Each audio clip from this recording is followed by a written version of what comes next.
I got no microphone anyway. Put wood on the fire. We get cold? No, but I don't want to Today say. is December 21st. It's approximately 2 o'clock. quarter till 3. Quarter to 3 already? We're at Grandma's house on Healy Road here.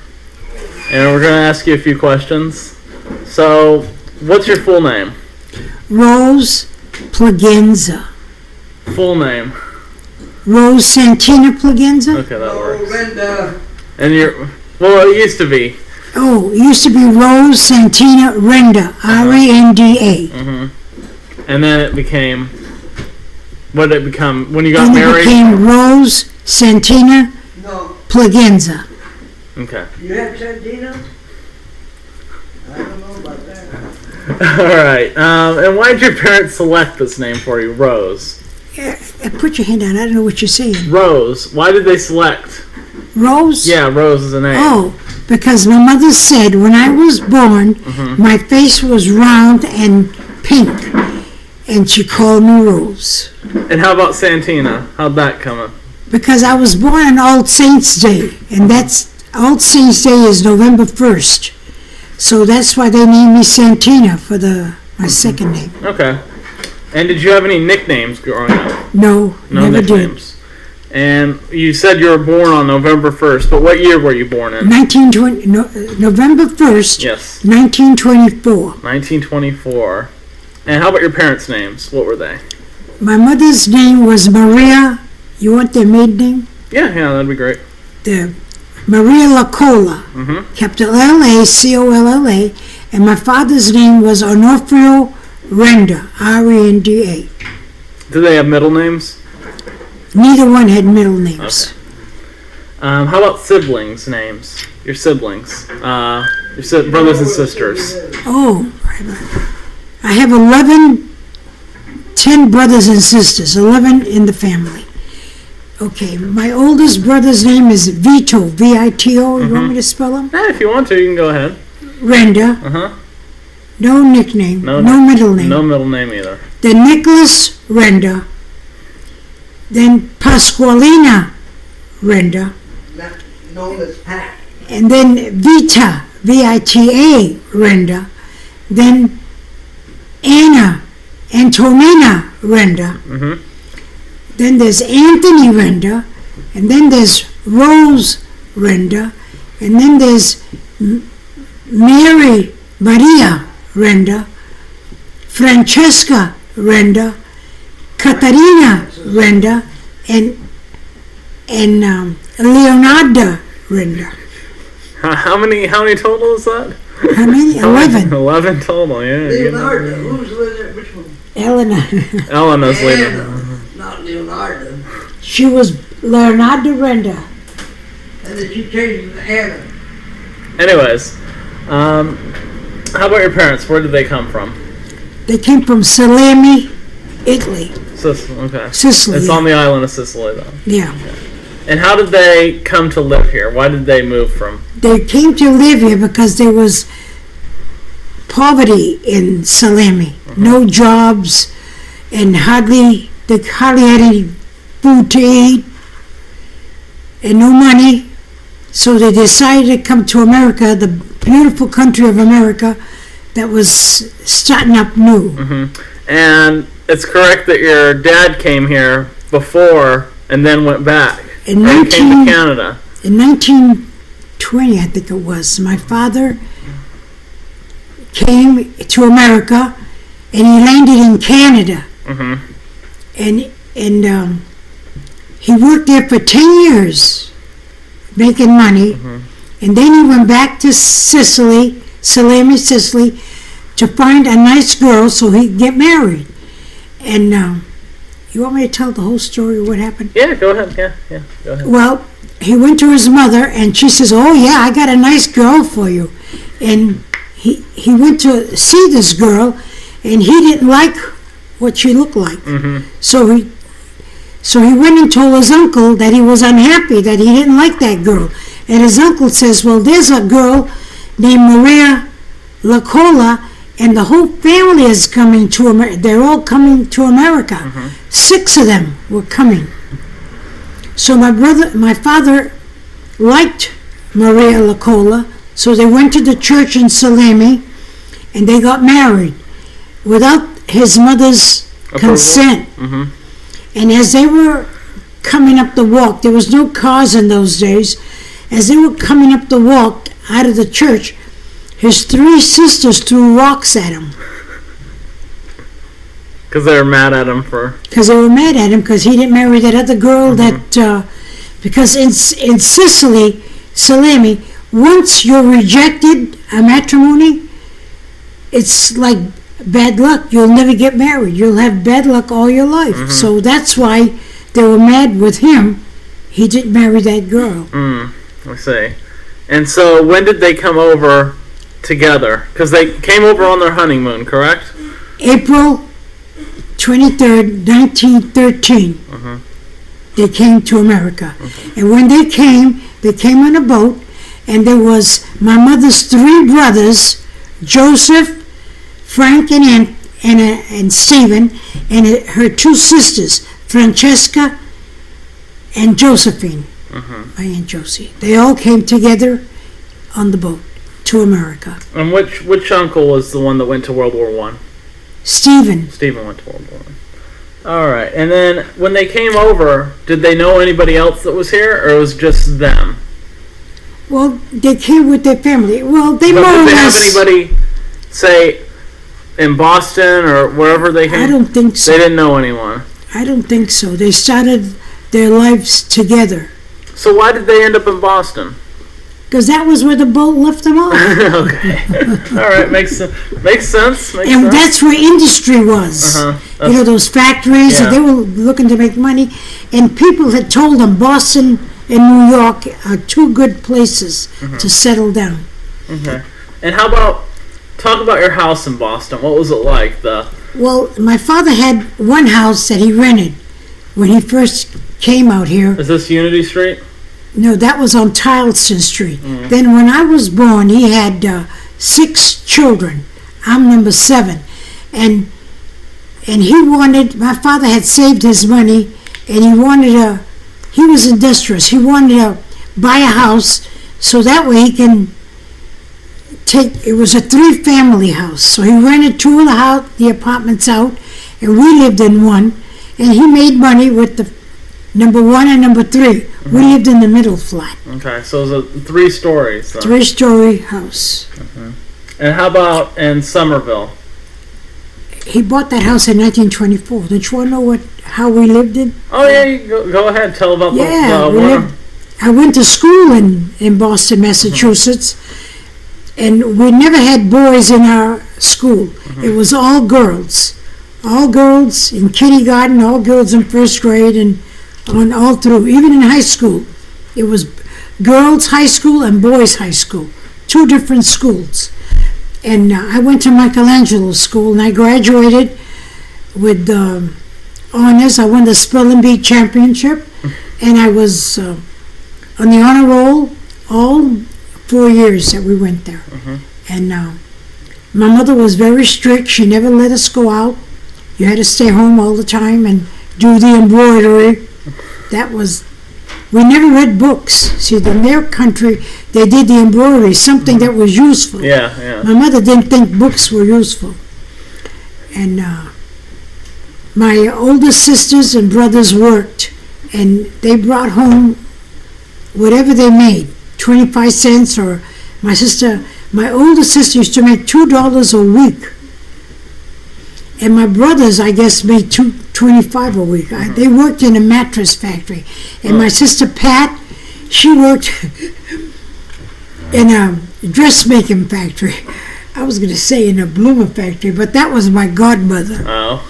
She worked in making blouses and skirts and stuff like that. And when it was time, when I graduated from the 1st year high school, my mother didn't want me to go to high school because her 3 sons and the 3 daughters before me went all through high school and they couldn't find a job.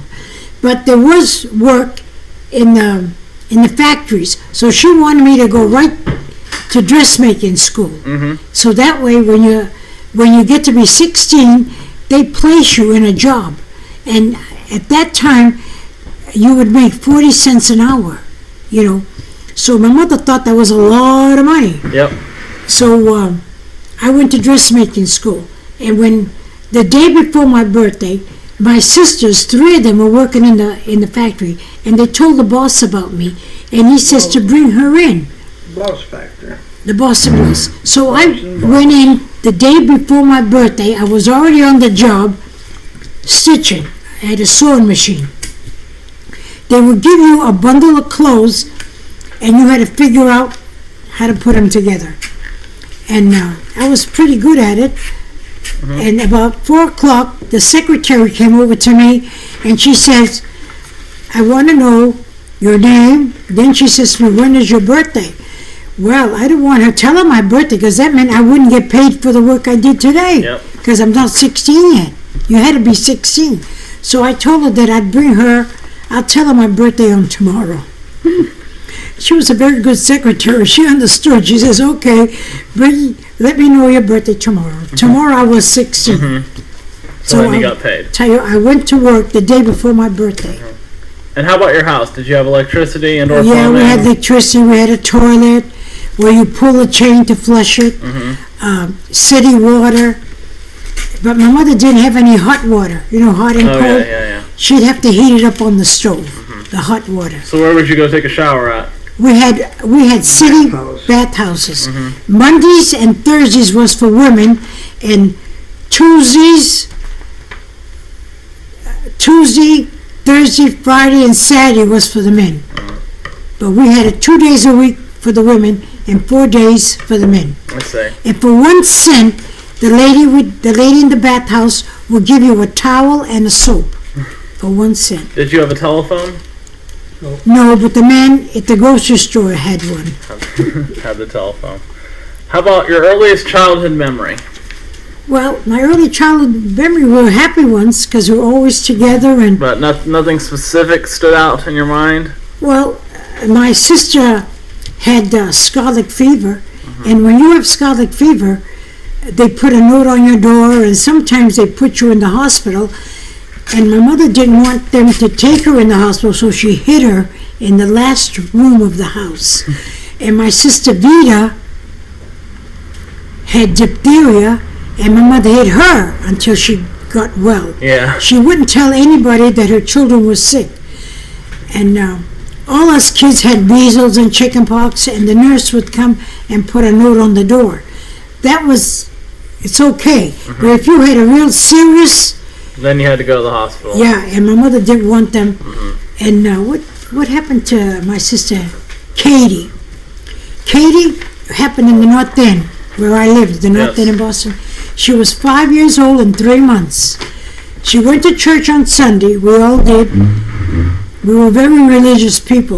All the kids went to church, and she come home and she said her tummy was hurting her, and my mother says to my father, you better call the doctor because she hasn't eaten all day.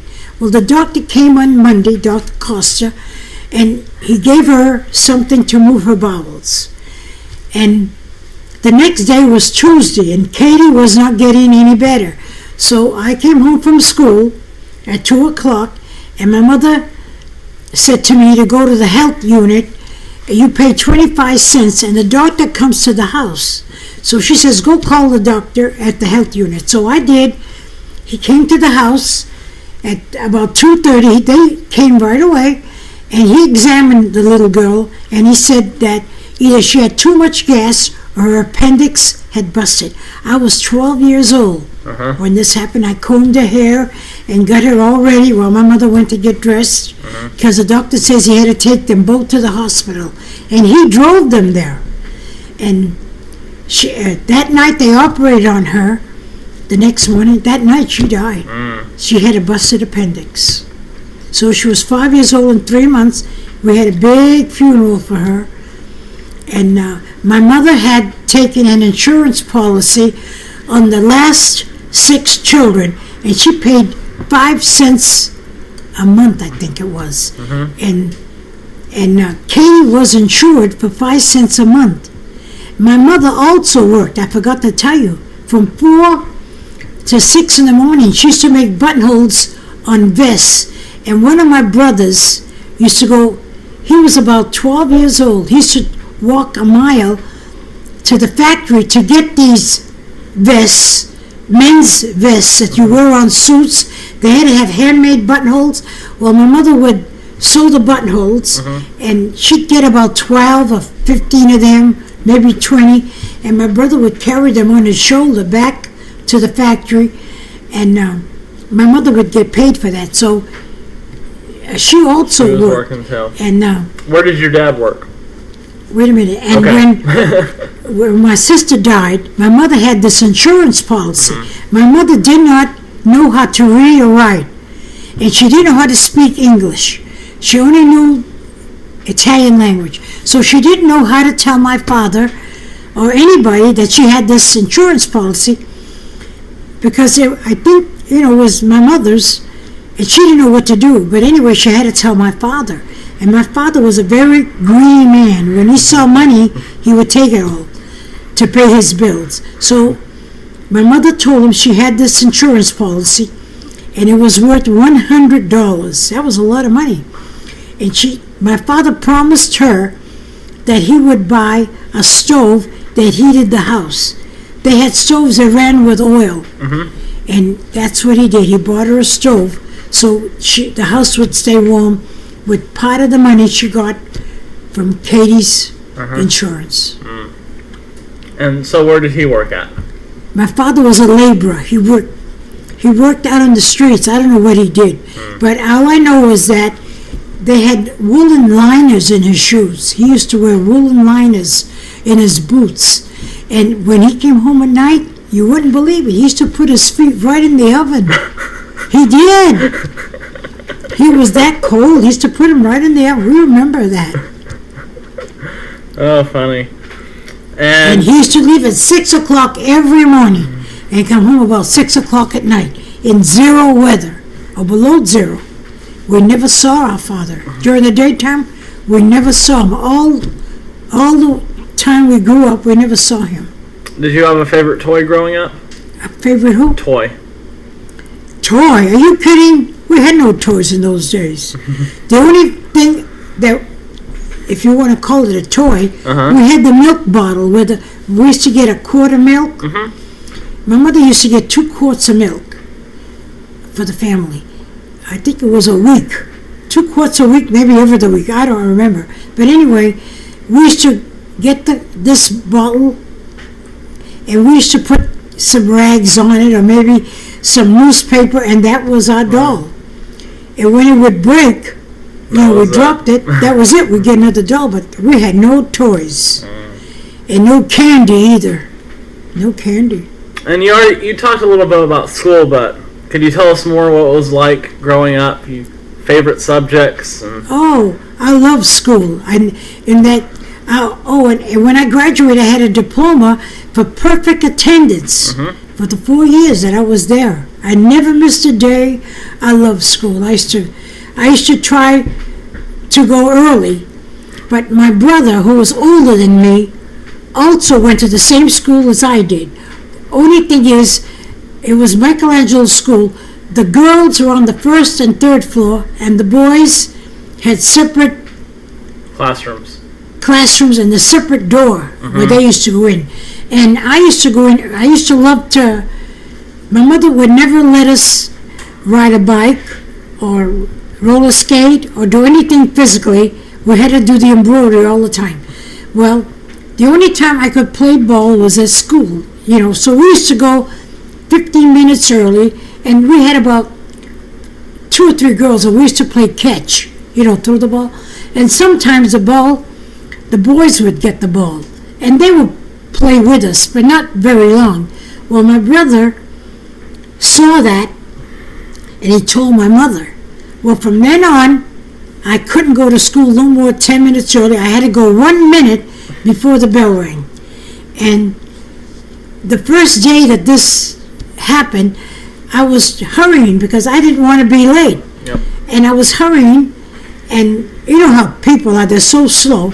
Well, when it's later, there's double gates on the school as you go in. Well, when it's 1 minute till, they automatically shut one of the gates. Well, I didn't know, and I was hurrying, and when I went through the gate, I hit my head on the It was metal. middle, and do you think I stopped? I was still hurrying, I was bleeding, and one of the teachers stopped me and says, "What happened to you?" And I said, "I don't know, I hit my head on the gate." Well, they gave me 2 stitches. They took me to the they had no clinic over there. They had to take me to the dispensary, or they had like a where that doctor was, I had to call a doctor. It was like a clinic. Okay. They took me to the clinic, and they sewed my eye, put a bandage, and then I got home. But I told my mother it was her fault, because she never let me. She let me go 3 minutes early now. She didn't want me to play ball. They didn't want us to play ball. And how about when you were growing up? Were there any popular fads that you remember? Popular hairstyles, popular clothes? Yeah, when I graduated, I had a page boy. What the heck is that? Call that a page boy. You see my picture, my graduation picture? My hair goes under. They call that a page boy. So it comes down and then angles towards your chin? Yeah, and it goes under, huh? Okay. And then when I was 18, my mother I was working, and she wanted to get me a nice suit. And Eisenhower jackets were popular in those days. And what's an Eisenhower jacket? It's a short jacket like. Oh yeah. And that was Eisenhower. You know how they were in the army? Well, that's what was popular. So those were the fads that you remember. And also, 2-piece bathing suits. You never wore one. You had to have in the school we had gym bloomers. Long gym bloomers, like the old-fashioned. Yes. That's what we were in gym. And then one time I was going to the beach with my husband. I had a boyfriend when I got to be 19, and that's when I was living in Somerville. I went to the beach with Joe's aunt, and I bought a 2-piece bathing suit, but I didn't tell my mother. She should give me 50 cents a week from my paycheck. So I had bought myself a 2-piece bathing suit, and I went to the beach with his aunt, and I put my bathing suit on. I was 19. Well, she saw me with that 2-piece bathing suit. What do you think she did? Your aunt or your mother? No, my mother never went to the beach. Okay, go ahead. It was his aunt. So she told my mother that I had a 2-piece bathing suit. My mother says, "I don't think so." I had to bring the bathing suit back, return it, and wear the old-fashioned kind that's 1 piece. Naughty. How about, did you have any childhood heroes? Heroes? Childhood heroes, yes. Hero. Who were your Somebody heroes? you looked up to. Well, I looked up to all my brothers and sisters, because they're all... You looked up to the priest. Why? Why the priest? You used to go to church. Hey, you're not in this interview. Continue on, Grandma. I liked my brothers and sisters, my older brother.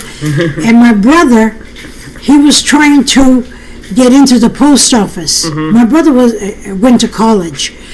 In those days, it was very hard to go to college. My father wanted to educate his first son, so he went to Boston College. And as a pharmacist, he was taking up medicine. And he was very good at it, but the only thing was he didn't have any clothes to wear. He had maybe 1 pair of pants, we only had 1 pair of shoes. And I remember as a child cutting out cardboard and putting it in my shoes, because in Boston it rains all the time. Yeah. I was even a cobbler. I was helping myself fix my shoes. But he saw that my mother was having a heck of a time, so he quit school. But he wanted to get in the post office. So he was always letting me help him with the spelling. He'd say how to spell this and how to spell that. And I helped him. And that's how come I'm pretty good at spelling, Yes. Because I'm learning the spelling words while I'm trying to teach him. Yeah. And he got to work in the post office. So he worked in the post office about 40. Before the war, he was in the post office. Every Christmas, be quiet, hon. Every Christmas, he was in the post office, and they would keep him a week or so. And when he went to work at the mattress factory, he would give him time off to do that. And then he went to the war during World War II. And then when he came out of the war, his job was waiting for him at the post office. And how about your house in Somerville? Tell Oh, us my about father that. bought a beautiful home in Somerville. 8 rooms. Don't forget now, 3 stories. 3-story. 3-story house, but it was 2 families. And don't He forget was now. renting. He was renting it. Yeah, Was that- right in the okay. Boston. Making good No, money. he wasn't renting, they bought it. I know, but the family. Renting the Boston. Oh, He was renting the bottom. bottom floor was rented. Don't forget now, we had 3 brothers and 3 sisters all working. And we promised my father that we would bring him $10 a week, whether we worked or not. Because he bought this house, $4,000 cash. He bought the house, Too loud. $4,000 cash. Yeah. And we helped him all the time. And where's Somerville in relation to Boston? It's north of Boston, No, west of west of Boston. Boston, about It's 3 just, or 4 it's miles. close to MIT College, so we were in So- a good area. So at that time, were you out in the country? Would you No, say? no. It still was populated. It was a nice area where well-to-do people lived. You know, you had to buy a house and Show me a thing from the Show Panama who? Canal. From the Panama Canal. later. Anyways, let's see, where are we at here? We're talking about, how about favorite songs and music? Music, favorite songs when you were growing up. Did you have any? yeah, we had a lot of church songs that are just like what you hear today, and we had the Star Spangled Banner or God Bless America and all the the same songs that you people have at your school, we had in our school. Did you have a radio when growing up? We had a radio with a magic eye. What does that mean? If you wanted this side of the channel to go that way, if you wanted that one, and we watched The Shadow and the fights. My brother always wanted the fights, you know. Boxing matches? Is that what you're talking Yeah, about? Yeah. Okay. Favorite Christmas memory. Do you have a favorite Christmas memory? Every Christmas we had the biggest Christmas tree, Domenico. It touched the ceiling. That's how. But I want to tell you, my mother and father did not buy the Christmas tree. My brothers did. Sisters, they all chip in their money and they say, we're going to buy a Christmas tree for the younger ones. For all of Yes. them.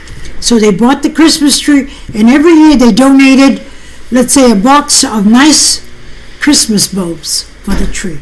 So we always had a beautiful tree with lights and everything on it. Excuse me. You want me to go mail these letters? Oh, please. And we even had, oh yeah, full of gas at the car with gas. Huh? Fill the car with gas. Oh, yeah, you're right. You've been using all that gas. Man. And you know what else? What else? We'd always, all of us would have a present under the tree. I should tell you about Christmas in Boston. Can I tell you that Yeah, now? go ahead. Go ahead. I want to tell you about Christmas in Boston. We all used to write letters to Yes. Boston Post, Santa Claus, Boston Post, Boston Mass. That's the newspaper company.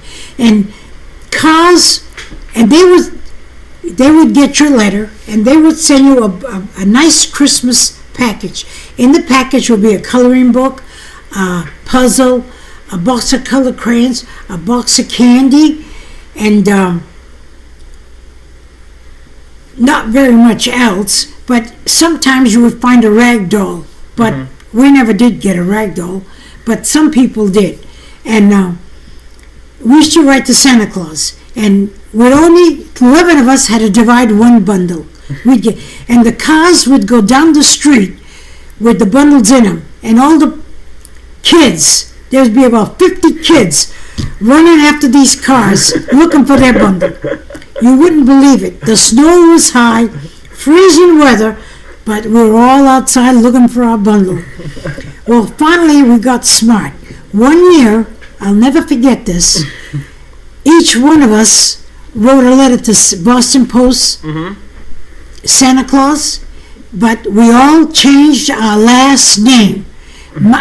When I was in school in the 9th grade, there was this girl, and she came from Roxbury, which is another part of Massachusetts. Her mother was going to have a baby, so the mother sent her to live with her aunt. And her last name was Rich, R-I-C-H. Well, when I wrote my letter, my name was Rose Rich. And everybody in the family had a different name, a different last name. Well, what do you know? A car drove up and had 11 bundles. And every one of us got a bundle that year. I'll never forget. And the man that came to deliver the bundles, we told him what always happened. We only used to have one bundle for the whole family. Yeah. So he was so happy that he made a real good thing to give us all a bundle. Yep. And how about at night? Did you have any fears when going to sleep at night? Oh, yeah, we had a lot of fears because we lived in the city, a big city, and you know, the house that we had a door in every room, an outside door in every room. Oh, really? Yeah. The way they built these houses were, you can go out of that in case of fire. Oh, you can escape. Okay. You can escape. So we had a lot of fears. You know, we were afraid somebody would come in. And as a child, we all had fears. My sister, she's 78. She still has fears. And how about any superstitions? Did your parents have any superstitions? Yes, they had superstitions. If they had a lot of superstitions. What were any some of them? come to mind? I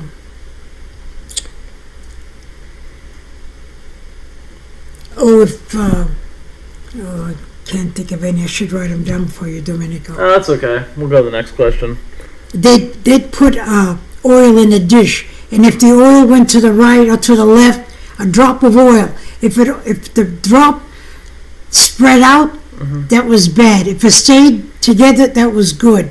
You know, they had superstitions like that. When would they do this dropping of oil? Would they do it? Why would they do it? Just in water. You filled up a little dish of water, and then you put a drop of oil with you know the thing that you put oil in, put in the water, and if the drop of oil spread out, that was bad. But when would your mother or whoever, father? My aunt, some people did that. But what would cause them to do that? Just like whenever they would. To see whether you were going to be happy or you're going to be sad. Oh, okay, I see. How about any pets growing up? No pets, never. Pets. My mother barely had enough food to feed us. Yeah, can't worry about the pet. Nobody nowhere had any pets. How about your religion growing up? We were Catholics. We went to church all the time. What church did you go to? St. Stephen's Church on Hanover Street in Boston, Massachusetts. Was this the church that the Kennedys went to? That's the church that Kennedys went to. And the original home of the Kennedys was in the North End in Boston on Fleet Street, not very far from where we used to live. And I had a beautiful brick home. It was all in brick, just beautiful. So did you see the Kennedys in church, or did you actually? They were just common people at the time, right? No. Or no? When we went to live in Boston, the Kennedys, the father had been making some money, so they bought a home in Hyde Park.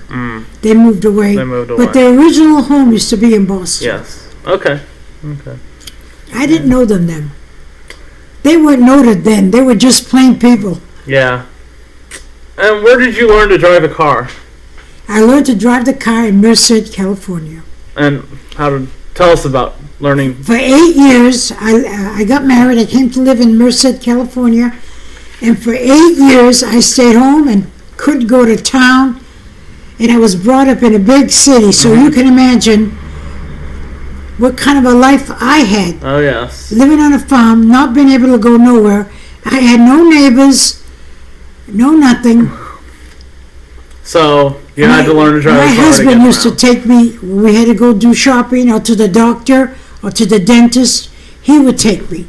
And so one day he got an appendix pain, for an appendix. The doctor says he had to go to the hospital to have it out.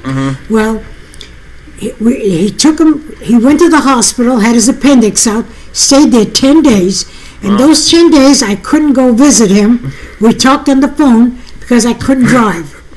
And so when he got home, he said, the first thing you have to do is learn how to drive a car. Mm-hmm. And so that's what, and I went, the high school was giving lessons for $2. And you went to school until you learned.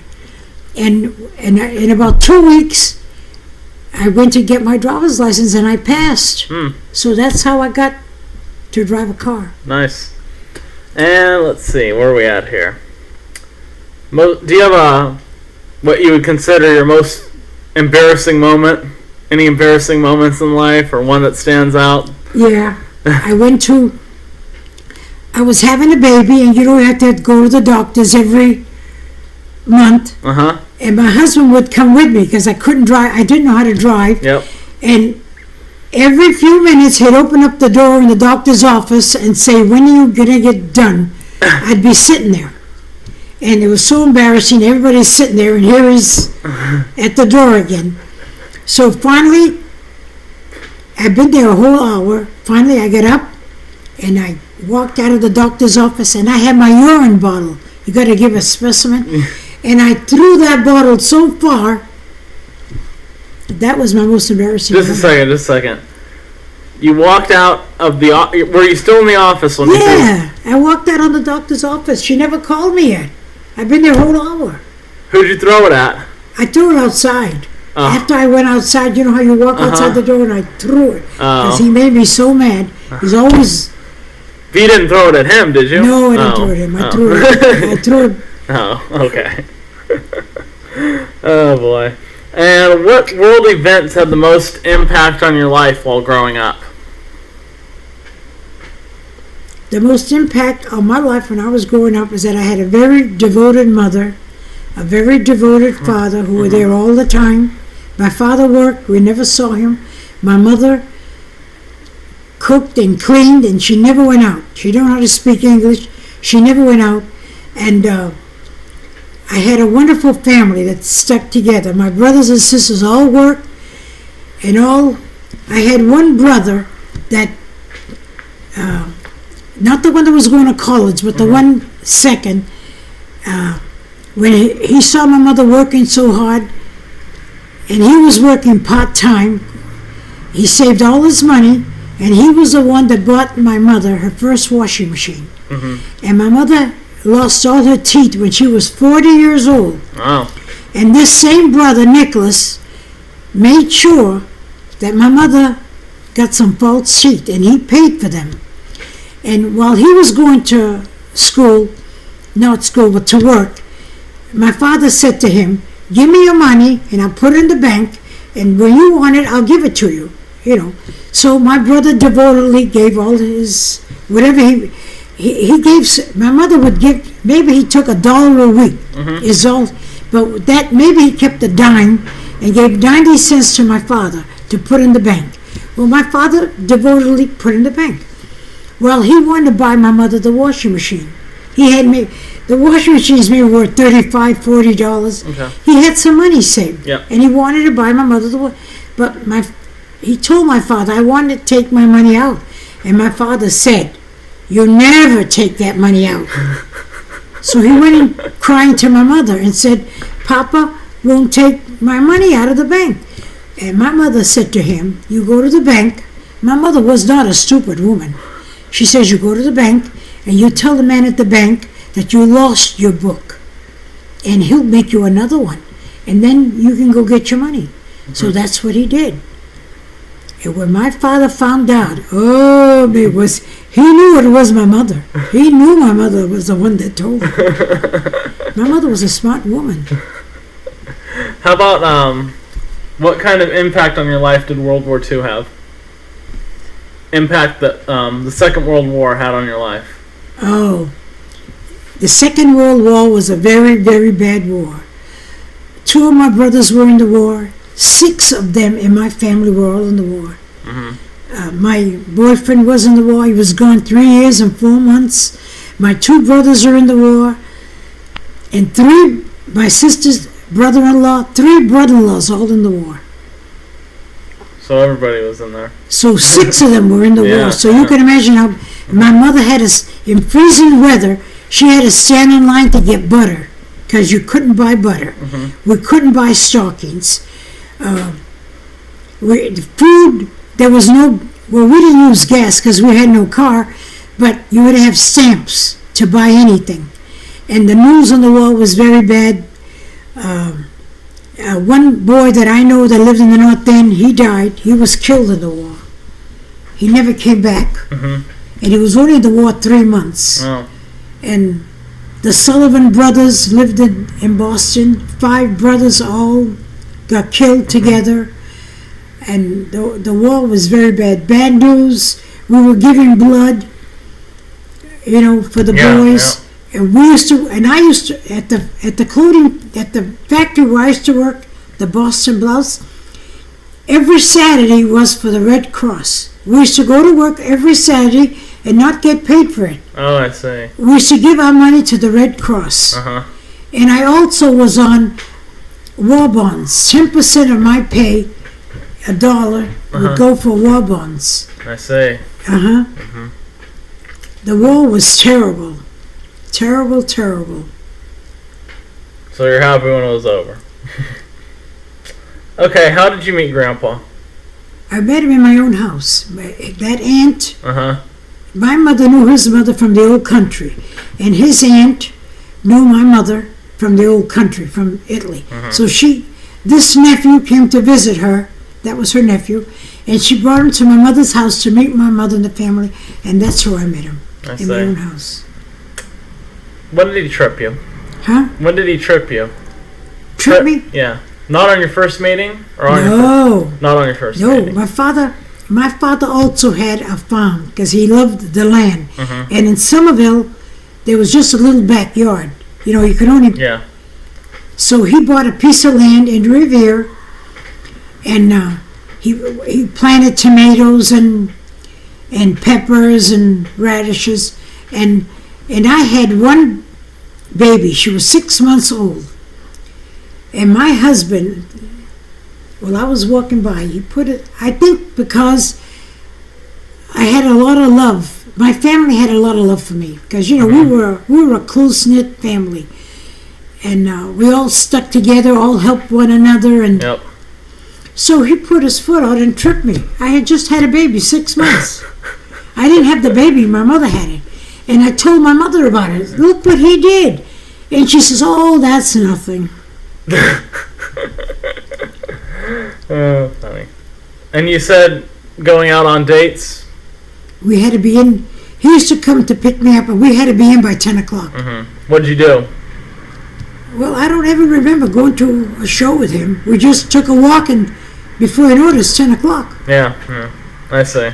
He didn't have a car. We walked. He didn't have anything. See, the first time that we went out, it was kind of, we mostly stayed home. We stayed in my mother's house until 9:30, and then he had to go home. Yep. See, we didn't go out like you people do today. Yes. We didn't even go to the show. We never went to a show. He stayed at my house. We had a cup of coffee and a piece of cake, and that's all we did. And then when he came home from the war, we got married right away, 3 weeks. Yeah, he told me. Yeah, so that... What did you talk about in the house when he was sitting there eating cake? We watched television. We watched the radio. Oh. We listened to the radio, had music. Yeah. All right. And let's see. How about he proposed to you? How did he propose to you? Well, it was just automatic that we were going to get married. Did he write to you? Oh, you mean when he was in the service? Did he write to you saying he wanted to get married? Yeah, when he was in the service. Well, he sent me a hope chest, Tell people it's a hope chest.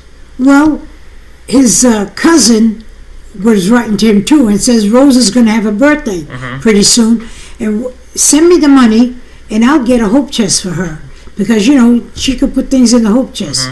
So he sent her the money, and through her, I got the hope chest. I see. And he never sent no gifts because where he was at, there was nothing to buy. He was in the Admiralty Islands. Yeah. And so, Did he write to you saying, "I want to get married when I get out of when the war ends"? Yeah, I guess in a roundabout way, but I don't know if he wrote that. And how about? Is it true that you figured out where he was stationed in the South Pacific? How did that happen? Because he couldn't tell you where he was at. He used to write me letters, and he said that the planes or the ships were coming in for repair in Robal, and there was 3 seaports or ports where the ships would come in to get repaired, and he was on a floating dry dock where the ships would go in, but he couldn't tell me where he was. Okay. But he told me about the 3 places where the ships were docking, would come in from. So I went, and in Boston, they have big maps on the whole wall. It's got a big map. Where was this at? At Jordan Marsh, big store. And so I went over there, and I figured up those 3 spots, and the floating dry dock, I figured out must be in the Admiralty Islands. So I wrote to him, and I told him, I know where you're at. And he was really shocked. Yep, I figured it out where he was at. He was in the Admiralty Islands. And then you got married in February? 24th, 1946. And that was in Boston. And what'd you have? You had to talk about ceremony, we got reception. married. Oh, we had, in those days, they used to have subscription showers. You know how you have a bridal shower? What's a subscription shower? A subscription shower is you go to the restaurant and it costs $2 to have a luncheon.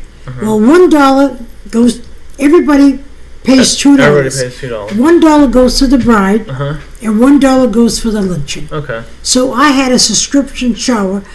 30 people came, so I made $30. Not bad. That was my shower. Yeah. For a wedding, I had no bridesmaids, because in those days you couldn't.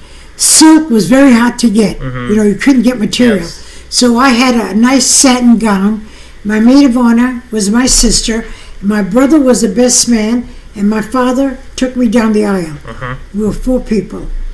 No big wedding. And I had a little reception at a hall with 3 people. I had an accordion and a clarinet. Oh, yeah? And for dessert, we had cookies and punch. No meal. No, nothing. No wedding cake. No liquor. Just cookies and punch. Where's your wedding, or what happened to your wedding dress? I got it in my hope chest. Oh, you still have it, huh? Amazing. Let's see, where are we at here? Oh, that's not. I asked you how to learn to drive. I asked you about Christmas. Let's talk about the most famous person you've met. Or who would you consider the most famous person you met? Or just famous people you've met, whatever you want to talk about. I consider Ronald Reagan. I met Ronald Reagan in Sacramento. Yeah, and I think he was... Did you say anything to him? I know... My husband was in the dairy business, dairy. And the dairy people had to go to Sacramento to fight for one of their bills. And the women went too. When they were going to sign the bill, they invited the women as well as their husbands. And we got to meet Ronald Reagan. We got to meet 2 senators at the time. And that's it. And at that time, he was just a governor. Yes. He was a governor. And we thought he was big, but we were too scared to talk to him. And we were just little people. So did you say anything to him? No, we didn't say anything. Did you shake his hand? I don't remember even shaking his hand, but maybe we did. did. In the picture, you have a picture. I have a picture with him. You're pretty close to him. Yeah. But you didn't say. I don't think I said it. I just said hello. Well, that's it. That works. Maybe we shook hands. Maybe we did. Did you know? You knew he was an actor before that, right? Or Hollywood. But in Boston, they used to have parades for Thanksgiving with the big floats, like they have in New York. Yep. And in those parades, believe it or not, all the movie stars used to come. We saw Mickey Rooney and Judy Garland, and they were all in beautiful limousines. So we didn't think nothing of all these stars because we used to see them all the time. So it was a normal. Even Eisenhower. I saw Eisenhower when the war ended. He came right down the street where I was working in a car, in a beautiful limousine. And all the soldiers were right behind him in cars too. Yeah. So we just waved. And here in California, you never see nobody. But in Boston, we used to see them all the time. Everybody. Every year. Shirley Temple? Shirley Temple. And how I longed to have a Shirley Temple doll. In my days, it was Shirley Temple. Jane Withers was another. So we didn't think. We saw Ronald Reagan, stars, but we didn't think nothing of it. You know, we didn't think he's going to be president. Yeah. And somebody else I saw too one time. Oh, you see Kennedy? No. Nixon? Who? Nixon? The one after Nixon. Oh, not Johnson. Johnson was before. The one with the peanut. Ford. Peanut farm. Carter. Yeah, I was. You saw Jimmy Carter? Yes, we saw Jimmy. We were on his band. See, we belonged with the milk, and they put us on a bus, and they took us to somebody's ranch in Visalia with all oranges and everything.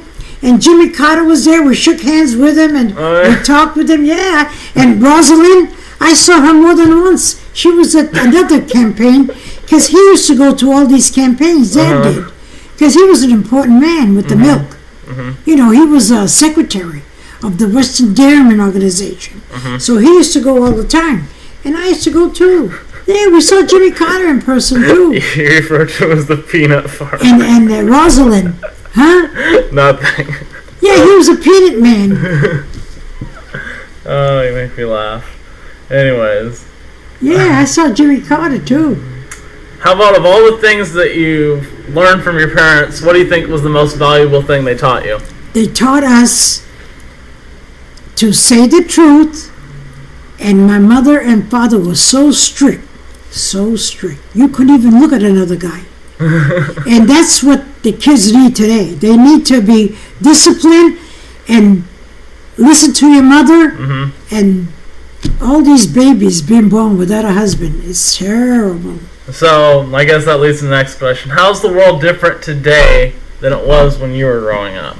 When we were growing up, we had to work and buy something. Today, they got too many things that you get for nothing. Your housing authority, your welfare, churches give you, the Salvation Army gives you things. Churches give. People don't have to work. They get involved in all these things of the county. They get everything for nothing. Instead, when I was growing up, like in the North End, if you didn't work, like my father, if he didn't go to work, and my mother didn't work, and my brother, and if we went to college and attended school, well, my father couldn't afford us to go to school. You know, so we didn't go. We just had to go to work. Even my sisters all had to go to work. But you got by. Yeah, because they worked. Oh, You know, I want to tell you something else. Tell me. My 6 brothers and sisters that were older than me, they didn't get married till they were 30 years old. Really? And that was uncommon. Huh? That was uncommon, right? Uncommon, not uncommon. Yeah. Yes. My father got married when he was 31. My mother was 19.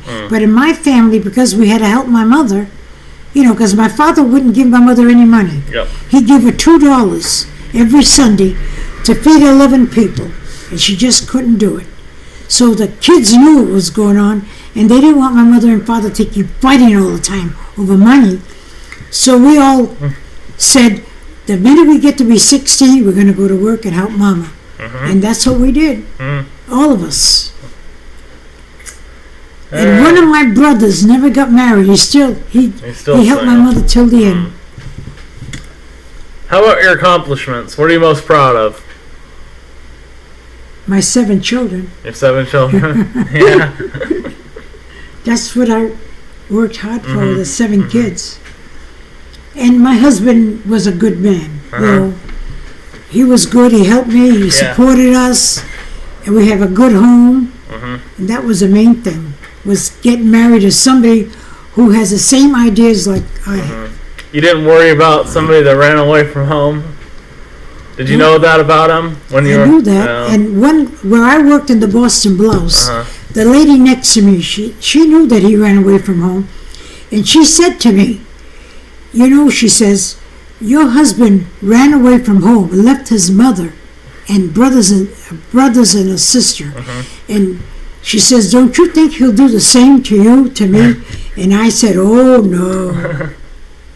He never do that to me.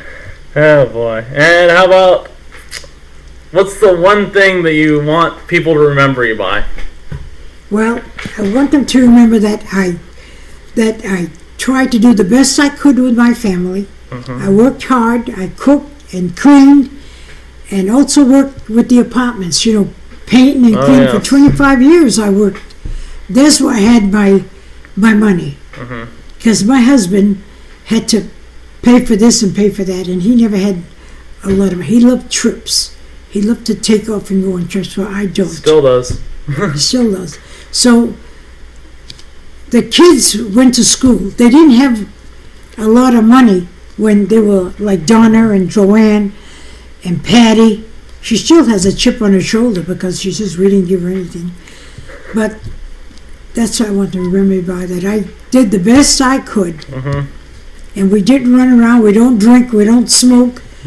We mostly were devoted parents. And how about, how were you able to pay? I know my mom went to Our Lady of Mercy Catholic School. I don't know who else. I know some other. Who else did? How were you able to pay for that? Well, the way I wanted my children to go to Catholic school, and we couldn't afford it. We just couldn't afford it. So I come from a good background, a religious background. So I went to the church, and I talked to the nuns, and I told them that I don't have any money, but I want my kids to go to Catholic school. And it was $35 a month or something like that. And I told her I couldn't afford it. I'm living on a farm. And she said to me, very nicely, I'll enroll the children. Don't worry about it. So she enrolled my children to Catholic school. Oh, nice, nice. And that's how they went to Catholic school. She never charged me nothing. The only thing is, I had to bring them back and forth. And we didn't have to pay anything. Oh, nice, nice. Anything else you want to talk about? I know you worked in the How long did you work in the cannery? 30 years. 30 years you worked in the cannery. Yeah, I worked in nights. A lot of times nights. So that way I'd be home with the kids during the day. Oh, yeah, I worked at the cannery 30 years. You worked at Farmers Insurance? 2 years. 2 years doing and that. And I thank God today I get a $83.50 pension from the cannery. Every month, huh? Every month. That's really something very nice for a person that never got anything. Oh, yes, definitely. Yeah. My poor mother, I think she used to get six. Oh, when my mother raised 11 children, Social Security don't give anything to the women. No, you have to work. Yeah, yeah. Well, my father worked, at that, when Social Security wasn't out yet, when he got to be 65, because he was born 1882. So he didn't get Social Security. Well, my oldest brother, even though he worked at the post office, he also worked at the mattress factory after he got through work. That boss still wanted him to work. So he had 2 jobs. Well, he says to my father, you come to the mattress factory and you can be the janitor over there so you can get on Social Security. Oh, yes. So he worked over there, I don't know how many years, and he got, I think it was $89 a month. Well, when the children all got married, one brother remained home. Well, my mother had no money. She depended on my father to give us some money because she had no Social Security. She wasn't on welfare, never was. Well, my father said to her, whose name does it say on the check? And it said Onofre Orenda. He says, well, that means that's my check. Well, At 62 years old, my mother found a job in the laundry. My oldest brother found a job for her in the laundry, ironing the sheets and over there in Medford, Massachusetts. And she worked from 62 years old until 72. Wow. And she died at 76. See, so you see, she was a hard-working woman. Oh, yes. Yeah, my father wouldn't give her anything. How does it feel to be 81? How do you feel what? How does it feel to be 81? Well, I feel real good because you know why? Why? My children are all married. Uh-huh. I don't have to worry about them. And I've got Social Security. I get $328 a month, which is wonderful. And I get that $83.50. Yeah. So I don't need any money from my husband. I don't have to argue with him to give me some money. Uh-huh. My poor mother, she tried, but he wouldn't give her anything. So that's why the kids always gave her something. Because he was a man that was brought up not to spend a penny. See, that's how my father was. He was very strict with the money. And so that's why I'm happy to be 81. But how about, And I drive the car. Yeah, you drive the car. And what? Did you ever think you were going to be 81? No, I never thought I'd be 81. I'm lucky to be 81. I figured my father died at 85 and my mother was 76. I have one brother that died at 79, another one 85, my sister Vita 78, and Catherine, who was only 5 years old and 3 months. See, so yeah, I'm lucky to be still alive. I have one sister that's 88, and my sister Pat. How about your Aunt Josie? She died 95. Pretty old. Oh yeah, she had a hard life too. Yeah.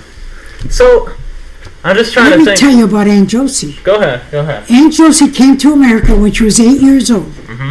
Her mother says America's a beautiful country. You're going to go to school and you're going to go to get a good job.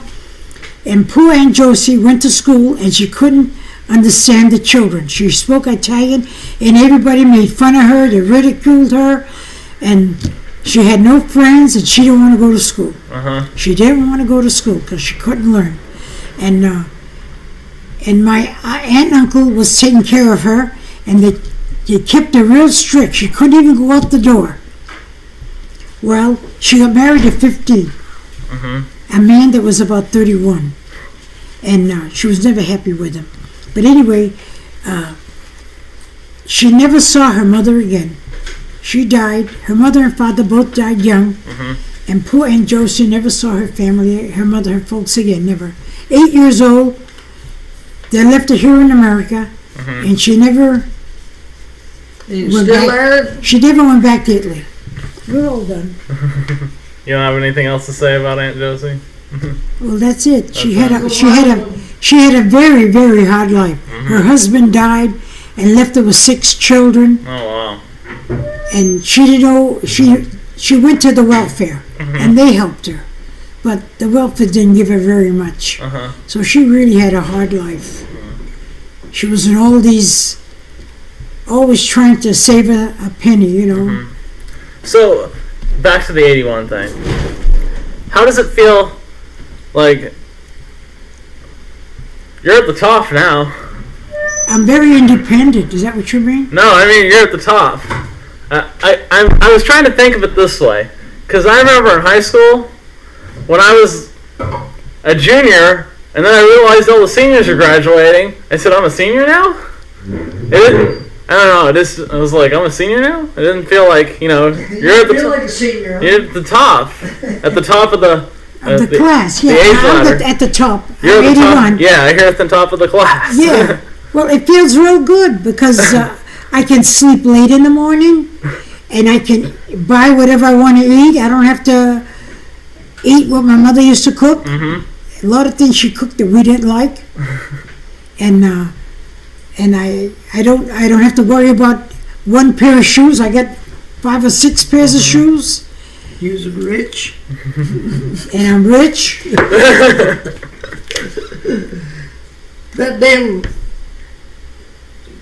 Oh, they just came in? She didn't send us a check though. Okay. No, I didn't tell her about you and I. Why not? When we go to the meeting, we'll get the money. Meeting? When the hell's a meeting? Next month? The first. Yeah, so that's 10 days away. I want to go to Table Mountain. Dad, don't bother her. I'm gonna bug her. She's All not, right, go she's ahead a and bug her. goddamn scatterbrain. All right, bug her. Tell her Rose didn't say anything about the $75. So what else you want to know? What the hell is it? I don't know if he's gonna call right Yeah, now. I feel very. Uh-huh. And if I want to have an ice cream cone, I can afford it. Well, as a child, you couldn't. Oh, yes. And if I want a chocolate bar, I can't afford it. Or a piece of pie. So we never had no pastry. Yeah.